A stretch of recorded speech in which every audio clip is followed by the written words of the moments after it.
நாங்கள் ஒரு நிலைப்பாடை முன்வைக்கிறோமா அல்லது சிலர் சொல்வது போல நாங்கள் ஒரு நிலைப்பாடை முன்வைக்க தேவையில்லை, வெறுமனே நாங்கள் ஒரு ஒப்பங்கூடல் ஒன்றை மட்டும்தான் கேட்கணுமா என்ற மூன்று விதமான சிந்தனைகள் இதில் இருக்குது. அதில் எதை நாங்கள் முன்னோம் தொடர்பாக என்னுடைய வேலையை முன்வைக்க அடுத்த 2 நிமிஷத்துல நான் சொல்ல 2015க்கும் 19க்கும் இடையில வந்த செயல்முறையில் 2 ப்ரொபோசல்ஸ் வந்தது. 2017ஆம் ஆண்டு ஸ்டேரிங் கமிட்டியால் வெளியிடப்பட்ட மிகச் சுருக்கமான ஒரு ஆவணம் இன்டர்ன் ரிப்போர்ட் ஸ்டேரிங் கமிட்டி வழிநடத்தல் குழுவின் இடைக்கால அறிக்கை. அதன் பின்னர் எக்ஸ்பர்ட்ஸ் கமிட்டி அவையால் நியமிக்கப்பட்ட நிபுணர்களால் உருவாக்கப்பட்ட ஒரு அறிக்கை.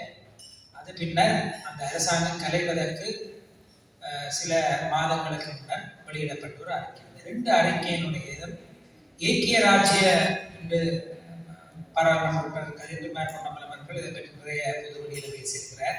நாங்களும் அந்த காலத்தில் பேசினார்கள். ஏக்கிய ராஜ்ய என்று சிங்களத்தில் போட்டுட்டு பிற ஒருமித்த நாடு போட்டு இந்த குழப்பத்துக்கு அப்பால அந்த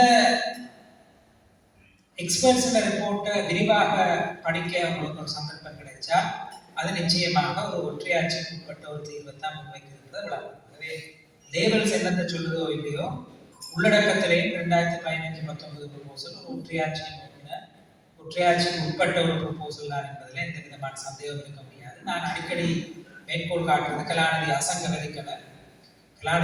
வெளிக்கல அந்த எக்ஸ்பர்ட் ரிப்போர்ட் தொடர்பாக எழுதின ஒரு கட்டுரையில சில ஏற்பாடுகள் 13ஆம் திருத்தத்தை விட குறைவாக இருக்குன்னு சொல்லியிருக்கிறார். அப்ப நாங்கள் அந்த ப்ரொபோசல்ஸுடைய உள்ளடக்கம் நீங்கள் ஏக்கிய ராஜ்ய என்ற விஷயத்துல யார் சொல்றது சரி என்பதில் உடன்பாடு இல்லாட்டாலும் உள்ளடக்கம் சார்ந்த வாழ்க்கைக்கு மிக தெளிவாக ஒற்றையாட்சி உட்பட்ட ஒரு ஏற்பாடாக இருக்குது. ஏற்கனவே விக்னேஸ்வரன் தன்னுடைய அறிமுக உரையில சொன்ன மாதிரி தெளிவில்லாத ஒரு ஏற்பாடு, ஒற்றையாட்சியா இல்லையா என்பது தொடர்பாக தெளிவில்லாத ஏற்பாடுக்கு சிங்களத்தில் நீங்கள் ஏக்கிய ராஜ்யதான் என்று ஒரு விடயத்தை முன்னிறுத்திருக்க அது இவ்வாறாக பின்னர் பொருள்கூடல் செய்யப்படும் என்றது இலங்கையினுடைய அரசாங்கத்திற்குள்ள நீதித்துறை என்ற வரலாறுல அது ஒற்றையாட்சி நோக்குவதாக இருக்கின்றதால என்னுடைய அபிப்பிராயம் அந்த முன்வைப்புகளை அடிப்படையாக கொண்டு நாங்கள் பேச்சுவார்த்தைக்கு போக முடியாது எடுக்கணும். அது முதலாவது. 2வது, அப்படி என்றால் என்னுடைய நிலைப்பாடு எதிராக இருக்கா ஏற்கனவே கஜேந்திரகுமார் பொன்னம்பலம் தன்னுடைய அறிமுக உரையில திந்து பேச்சுவார்த்தை பற்றி குறிப்பிட்டார். நான் திந்து பேச்சுவார்த்தை 13 ஜூலை 1985 அந்த ஆவணம் அந்த பிரகடனம் வந்தது. அதுல இருக்கக்கூடிய மிக சிறந்த அம்சங்கள்ல உண்டு.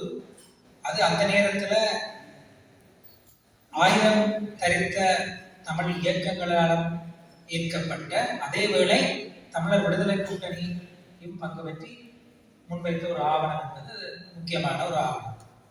அதுல தமிழர்கள் ஒரு தேசம் என்ற அங்கீகாரம் முதலாக சொல்லப்பட்டிருக்கு. அவர்கள் சுயநிர்ணயம் விடுத்துக் கொண்டவர்கள். அந்த சுயநிர்ணயம் அவர்களுடைய தாயகத்தில் பிரயோகிக்கப்படும். மலைய மக்கள் உரிமைகளை நாங்கள் ஏற்றுக்கொள்றதை முன்னெடுக்கிற அடிப்படையில் அவர்களுடைய சிட்டிசன்ஷிப் அவர்களுடைய குடியுரிமையும் அதில் சொல்லப்பட்டு அந்த பிரகடனத்தில் எங்களுக்கு நாங்கள் அதிகம் வாசிக்காத தொடர்ந்து அந்த பிரகடனத்தை முன்வைக்க ஆற்றிய உரையில அவர்கள் முக்கியமாக சொல்கிறார்கள், திந்து பேச்சுவார்த்தையினுடைய கோட்பாட்டு அடித்தளத்துக்கும் பட்டுக்கோட்டையினுடைய கோட்பாட்டு அடித்தளத்துக்கும் வித்தியாசம். அது மிக முக்கியமாக சுயநிர்ணயத்தை ஆனா அதை சொல்லிக் கொண்டாட சொல்லினா இதுதான் எங்களுடைய கோட்பாட்டு அடித்தளம். இவ்வளவு காலம் பேசினதுல நீங்கள் ஒரு தீர்வும் தரையில சமஷ்டியையும் தரையில. ஆகவே 76 வட்டுக்கோட்டு பிரகடனமும் 77 தேர்தலில் அதுக்கான ஆணையை மக்கள் தந்தார்கள். ஆனால் நாங்கள் கோட்பாட்டு அடிப்படையிலுக்கு போய் மீள சொல்றோம். இதன் அடிப்படையில நீங்கள் ஒரு தீர்வு பொதிய முன்வச்சா நாங்கள் அதை பேசுறதுக்கு தயாராக நாங்கள் அதை மீள வலியுறுத்த வேண்டிய தேவை இருக்கு.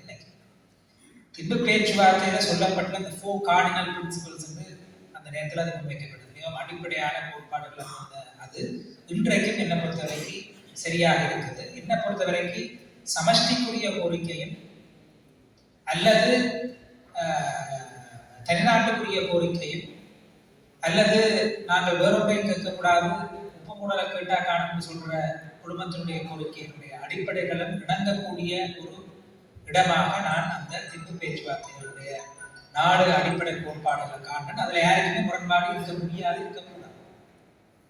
அந்த அடிப்படையில உருவாக்கப்பட்ட ஒரு முன்வைப்பாக ஒரு ப்ரொபோசல்ஸாக தான் நாங்களும் தமிழ் சிவில் சமூகமே முன்வைக்க பற்றின தமிழ் பொலிட்டிக்கல் கவுன்சில் தமிழ் மக்கள் பேரவையினுடைய sub committee on political solution அரசியல் தீர்வை காண்பதற்கான இது அதில் தற்போது பிபிஎன்ஏ இருக்கக்கூடிய கட்சிகளும் பங்கு பெற்றிருந்தார்கள். தமிழ் தேசிய மக்கள் முன்னணி பங்கு பெற்றிருந்தது, தமிழ் சிவில் சமூகம் பங்கு பெற்றிருந்தது. ஏற்கனவே திரு கஜேந்திரமார் சொன்னது போல அது மக்கள் மத்தியில் கருத்துக்கள் கிழக்கிலையும் சரி வடக்கிலையும் சரி மக்கள்கிட்ட அணுகி கருத்துக்கள் பெறப்பட்டு மீள திருத்தப்பட்ட உறுதியானமாக சென்ற 2015-19 செயல்முறையில் அது முன்னெடுக்கப்பட்டது. அதில் யாழ் முறைகள ஆசிரியர் சங்கத்துக்கு ஒரு பெரிய ஒரு ஈடுபாடு இருந்தது, பங்களிப்பு இருந்தது. அப்போ அந்த ப்ரொபோசல்ஸ் இருக்கு. அந்த ப்ரொபோசல்ஸ் திம்பு பேச்சுவார்த்தைகளை அடிப்படையாக கொண்டவை.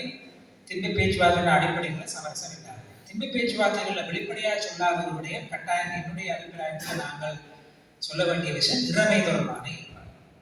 ஏன் இறமை தொடர்பான ஏற்பாடு முக்கியம் என்றால், எந்த ஒரு கூட்டாட்சி ஏற்பாட்டுக்கு நாங்கள் போய்க்க தமிழர்களுடைய இறமையினை அங்கீகரிக்கின்ற ஒரு ஏற்பாடாக இருக்கின்றால் அது எங்களிடமிருந்து ஒரு மீளப்பெற முடியாத ஒரு ஏற்பாடாக இருக்கின்ற வகையில இறமை என்ற என்ன பொறுத்தவரைக்கு திம்பு பிரின்சிபல்ஸ் பிளஸ் என்று நான் சொல்லுவேன். 13 பிளஸ் என்று சொல்லி நாங்கள் துன்பப்பட்ட காலம் இருந்தது. ஆனால் இது திம்பு பேச்சுவார்த்தை பிளஸ். அதுல உட்கடையாக இருப்பது வெளிப்படையாக தற்போது வலியுறுத்தப்பட வேண்டியது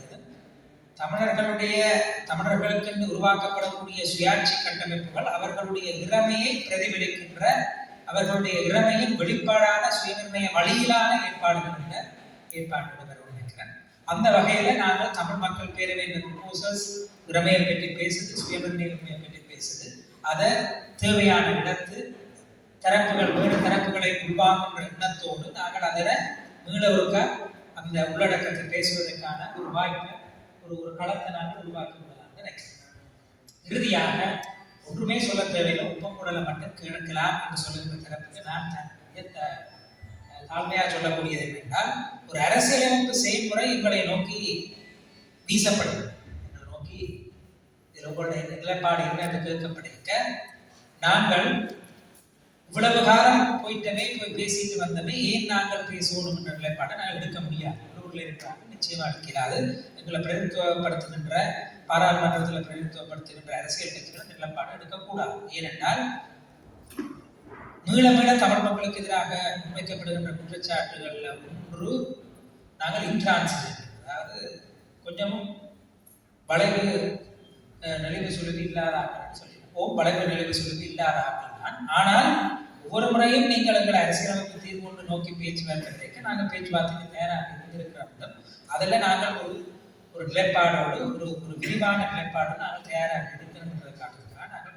ஆகவே இந்த டிபிசி ப்ரொபோசல்ஸ் அடிப்படையிலேயோ அல்லது நான் சொன்ன அந்த திப்பு பேச்சுவார்த்தைகள் பிளஸ் என்ற கோட்பாட்டு அடிப்படையிலேயோ நாங்கள் வரக்கூடிய அரசியலமைப்பு செயல்முறையை எதிர்கொள்வதானது தமிழ் மக்கள் தமது கருத்தை கேட்டுத்தான், தமது விருப்பங்களை கேட்டுத்தான் அரசியல் உருவாக்கப்பட வேண்டும், அதற்கு ஒரு ஒப்பந்தம் நடத்தப்பட வேண்டும் என்ற கோரிக்கைக்கு முரணானது அல்ல என்ற புரிதலோடு நாங்கள் இந்த விஷயத்தை அணுகினால் தேவையில்லாத பிளவுகளும் தேவையில்லாத பிளவுகளையும் நாங்கள் எங்களுக்கு மத்தியில் இறுதியாக ஒரே ஒரு வார்த்தை, புள்ளி ஏல ஒரு தரப்பு இருக்குது. அவை சொல்லினா ஏக்கிய ராஜ்ய முன்வெடுப்புகள் அடிப்படையாக கொண்டதெல்லாம் 13ஆம் திருத்தத்துக்கு அதனை செம்மைப்படுத்துகின்ற ஒரு முயற்சிக்குள்ள ஒற்றையாட்சிக்குள்ள ஒரு தீர்வை காணலாம் ஒரு தரப்பை நிற்குது, ஒரு மெல்வான தரப்பு கொண்டு நிற்குது. 2வது தரப்பை சொல்லுது இல்லை, சுயநிர்ணயமும் இறமை வழியிலும் நாங்கள் ஒரு தீர்வு திட்டத்தை முன்வைக்க வேண்டும். 3வது இந்த தரப்புகளுக்கு இடையில நாங்கள் தெளிவாக எங்களுடைய நிலைப்பாடு என்னன்றதை ஒற்றையாட்சியை நிராகரிக்கிற அந்த நிலைப்பாட்டை முன்வைக்கிறதுக்கு தடையாக அதை தாண்ட ஒரு சி புள்ளி ஒன்று உருவாக்கி பிஏ நாங்கள் மெலுவிளக்க செய்யக்கூடாது. இலங்கையினுடைய அரச கட்டமைப்புக்கு உட்பட்டு தமிழர்களுடைய சுயநிர்ணய உரிமை இறமையில ஒரு விட்டுக் கொடுப்பம் இல்லாமல் நாங்கள் முன்வைக்கக்கூடிய அதிகபட்ச கோரிக்கையை நாங்கள் முன்வைப்பது எமது கடமை. அந்த கடமைக்கு பங்கில்லாமல் நாங்கள் அதை செய்யணும். அந்த கடமையை செய்கிறது ஏதோ ஒரு விதத்துல சுயநிர்ணயத்துக்கு குறைவோ அல்லது ஒப்புக்கூடல் என்ற கோரிக்கைக்கு குறைவோ என்று அதை முன்னிலைப்படுத்துறது என்னை பொறுத்தவரைக்கும் வரலாற்று தவறு. ஏனென்றால் அதை ஏன் ஸ்ட்ரென்தன் பண்ணால் ஸ்ட்ரென்தன் பண்ண நான் ஏன்னு சொன்னது ஏன்றதை நீங்கள் ஞாபகம் ஒற்றையாட்சி அடிப்படையில் 2015-19 செயல்முறைகள் பிரயாணிக்கப்படுகிறது. ஆகவே பிசி என்ற நிலைப்பாடுகள் அவசியமற்றவை. அவற்றுக்கான கோட்பாட்டு அடிப்படைகள் ஒன்றானவை. அந்த கோட்பாட்டு அடிப்படைகள் திம்பு பேச்சுவார்த்தையினுடைய 4 பிரதான கோரிக்கைகள் சக இறமை தொடர்பான மிக தெளிவான வழிபாடு. அந்த அடிப்படையில் தமிழ் மக்கள் பேரவை முன்வைத்த யோசனைகளை மீள் பரிசீலனை செய்வோம், மீள விவாதத்துக்கு உட்படுத்துவோம், இன்னும் செம்மைப்படுத்த வேண்டும் என்றால் செம்மைப்படுத்துவோம். ஒற்றுமையாக தமிழர் தரப்பினுடைய நிலைப்பாடு சுயநிர்ணய வழி, இறமை வழியான ஒரு கூட்டாட்சி வழியிலான நிலைப்பாட்டை தான் நாங்கள் கேட்டு நிற்கின்றோம். அது எந்த விதத்திலும் சுயநிர்ணயத்துக்கும் இறமைக்கும் பங்கமில்லாத, சமரசமில்லாத என்பதை நாங்கள் ஒட்டுமொத்தமாக முன்வைக்க வேண்டும். நன்றி.